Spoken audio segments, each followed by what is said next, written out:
In Daddy Recovery, I want to recover from how big of a loser my father was, which may sound harsh, but is actually pretty nuanced. When your father is a sadist with a severe God complex, it is hard to acknowledge he is a deadbeat just off his sheer arrogance. My father was the first person to say addiction was a disease, and he loved to use that quote to explain why he left his kids hungry. If cruelty is an illness, my father was terminal. And acknowledging that is a big step for me, especially because he did not acknowledge me. As Yali angry cried, I just sat and listened. Her angry cries were strange. She would scrunch up her face so hard her tears could barely come out, and I sincerely feel that was the purpose. She would rather look facially constipated than sad. But she had every right to be. Going through a whirlwind divorce had left her unpacking a reality many women do, nowadays at least. She had been married to a loser, whom actually thought she was the loser. Yet Yali was not easy in acknowledging that she had gotten played by someone who was not even a player. He was genuinely a loser, which is why she was shocked to know he was going to work the very job she got him and saying he was single. Did he not wear his ring, Deandra? She asked, knowing the answer. She had run into one of his favorite coworkers at a Starbucks. When married, he remarked that Patrick was the funniest guy in the world. That is why his proud Irish parents named him Patrick Patrick. He left people doing double takes with the craziest, she said. Honoring their kinship, Yali liked every one of their pub pictures. In typical overthinking fashion, she thought she had to strike up a friendly conversation with him, a way to save grace under their separating fire. After all, he had to know that though her post likes were leaving from under her ex's social reds, it was not personal. Yet there was no need. Yali, presuming he knew they were married, was trying to act like divorce changed nothing, and she could run into his world like a butterfly and just flap away with no hard feelings and spring in her step. You look so familiar, he said. I was married to your coworker, she smiled humbly.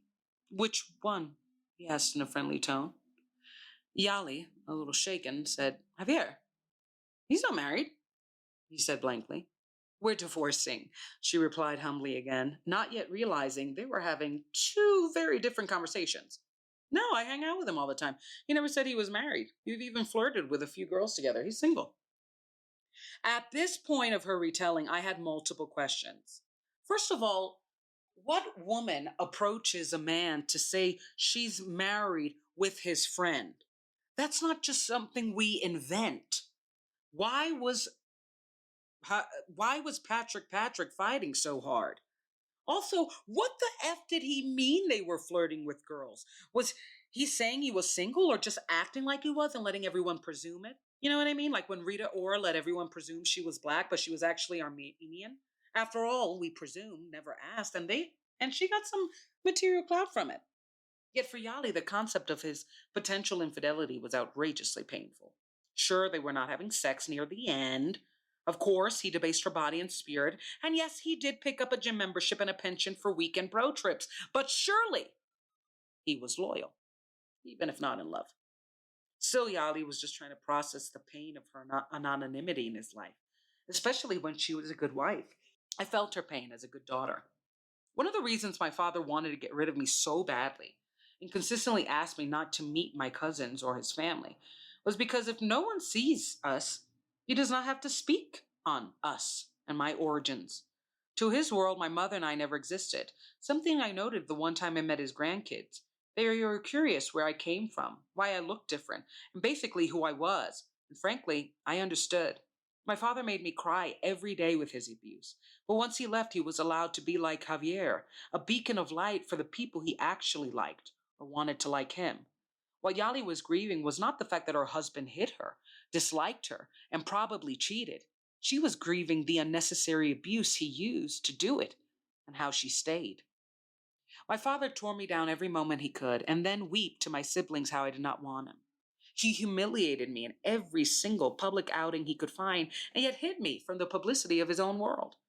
Telling new friends he only had 3 kids, not 4, and 1 wife, not 2, at the same time. I let a loser beat me down for all my life in hopes I would get his love, and he was blatantly telling me, it was not happening, honey. Yali had done the same. My abuser was called dad, and hers was called husband, and both had too high a title for how lowly they were in spirit. So why were they ashamed of us? More importantly, why were we ashamed of us? So let's dissect, people. Let's dissect. Um, Woof, what an episode. Yeah, so Yali, I have an episode coming up, my bestie, my mommy. And I think every person has a friend that is very like one of their parents. To hang out with them makes us feel like we are hanging out with our father before they became our father, with our mother before they became our mother. We're meeting the single, fun version, youthful version of our parents, and kind of analyzing where they went wrong or why or right. What did we bring to them? And with Yali, I think what makes her so similar to my mom.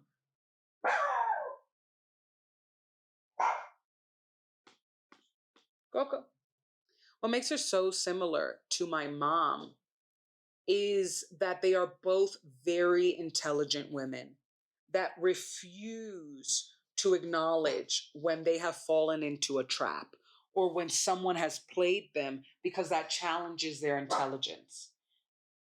And that challenges the main point of their identity. Like they think they are smart, strong, ambitious, forward women.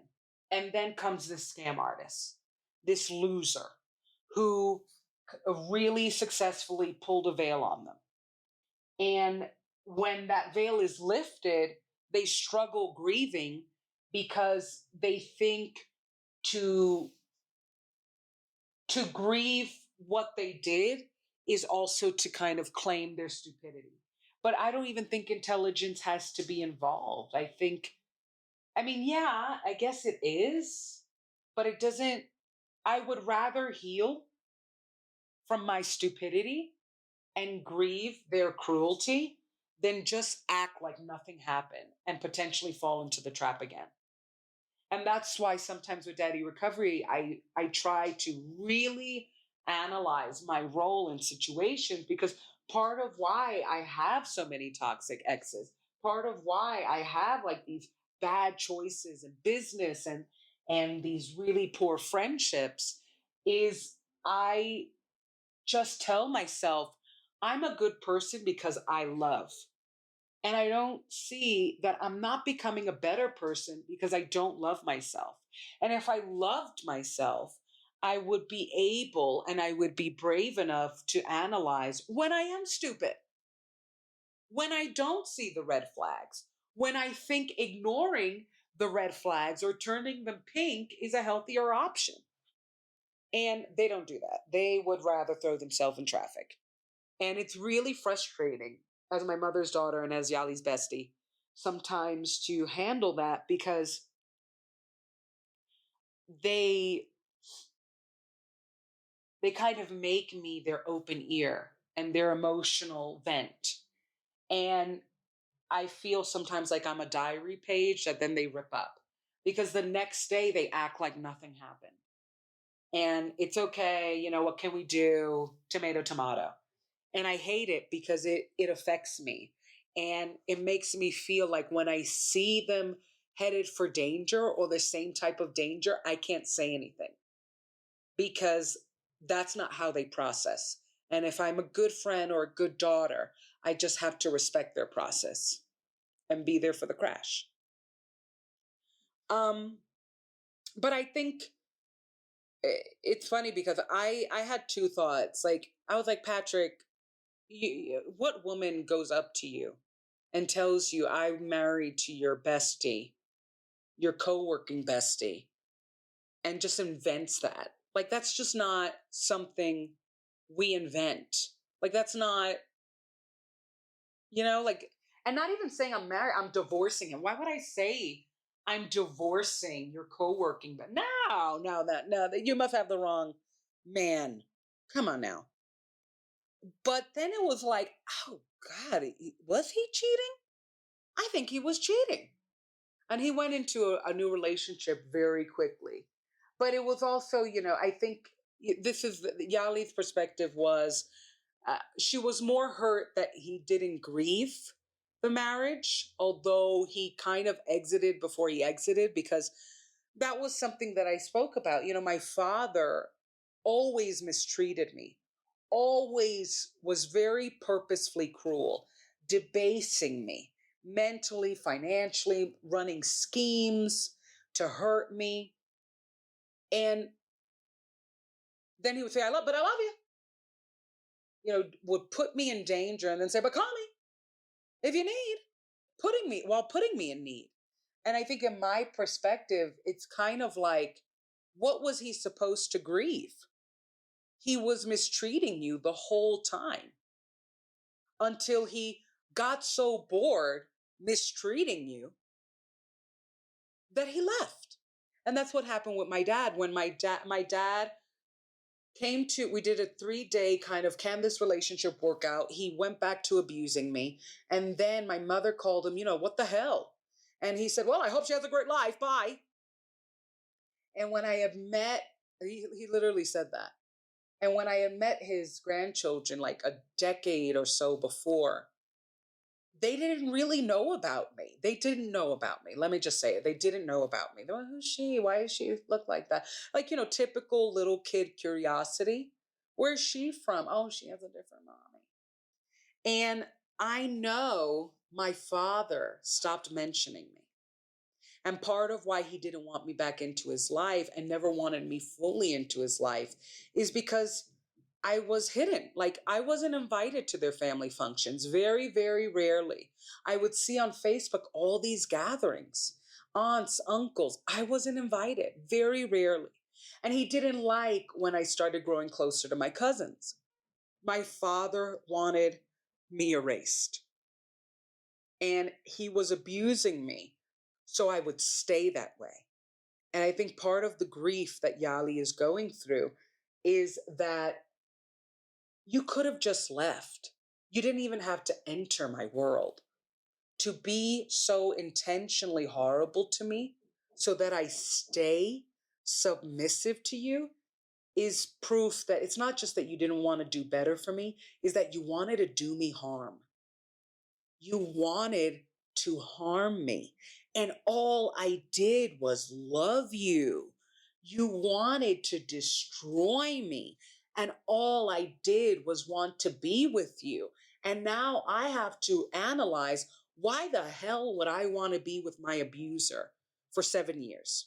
Or for me, my life. And that's really hard, because it's hard not to think that that woman is stupid. It's hard not to think that that person who's just, all doe-eyed while this man is punching her down is not the biggest idiot on earth. What can we do? And yeah, I mentioned Rita Ora because I think she's just a perfect example. For a long time, I had no idea. But I'm not the best with that stuff. I thought Michael Jackson, like growing up, I thought Michael Jackson was two separate people. Like there were two Michael Jacksons, white Michael Jackson, black Michael Jackson. Apparently they were the one and the same. But everybody, there was a grand portion of the internet that swore Rita Ora was black. And it was a prominent theory, I guess, a theory. And she didn't really correct it. And she actually, the claim was that she got material clout. She benefited from it, got a black following that thinks that she's black. And it's one of those things where I think it's a perfect example of what I was trying to say, which is like, I never said I was single or married, but because I acted like I was, or you presumed I acted like I was, I got some material benefits. Like we went to the pub and we flirted. Whether or not he went with girls, we will never know. And it's one of those things where it falls back on you. What does acting single, acting black look like? What are the features? And obviously they are very, very different in spectrum, right?